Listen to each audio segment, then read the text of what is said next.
सणाचा आनंद घ्यावा तेवढंच आहे. आमच्याकडून तरी कुठे कोणाला त्रास होणार नाही, कारण हा सण आहे आणि ह्याच्यात राजकारण करू नये. पण सर विरोधक जे आहेत ते सत्तेचे जाऊ दे, विरोधक कुठे आता, नारळी पौर्णिमा आज.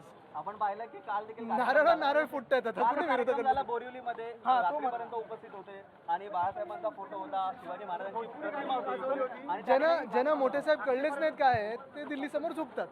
भोजपुरी गाण्यांचा जास्त तिकडे तडाखा भोजपुरी गाणं तिकडे जास्त तडाखा लावलेला होता स्टेजवरती बाळासाहेब. भाजपाकडून जे आदेश येतात ते त्यांना करायला आणि लागतात. तो सगळ्यात महत्त्वाचा आदित्यची सगळ्यात महत्त्वाचं जो निर्णय परिवहन मंत्री आता सूर्यास्ताच्या आधी तिथे पोहोचायचंय, आपण तिथे जाऊन बोलू. सर परिवहन मंत्र्यांनी जो निर्णय घेतलेला आहे तो डावलला गेला आहे. मुख्यमंत्र्यांनी 1 वर्षाची मुदतवाढ दिलेली आहे आदित्यची. वाटतं दाबलं जातं शिंदे. पहिला मुख्यमंत्र्यांच्यावर बोलू मग आम्ही बोलू.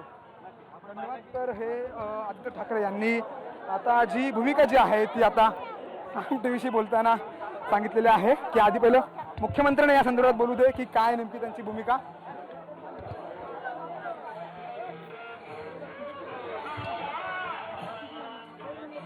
निघालेले आहेत. त्या ठिकाणी नारळी पौर्णिमेचा उत्सव साजरा करण्यासाठी ते वरळीमध्ये दाखल झालेले आहेत. आज समुद्राला ते नारळ अर्पण करून या बांधवांच्या आनंदात सहभागी होणार आहेत. दृश्य आपण थेट पाहतो. मुंबईतील वरळीतील दृश्य आहेत. या ठिकाणी आमदार आदित्य ठाकरे यांचा हा मतदारसंघ आहे.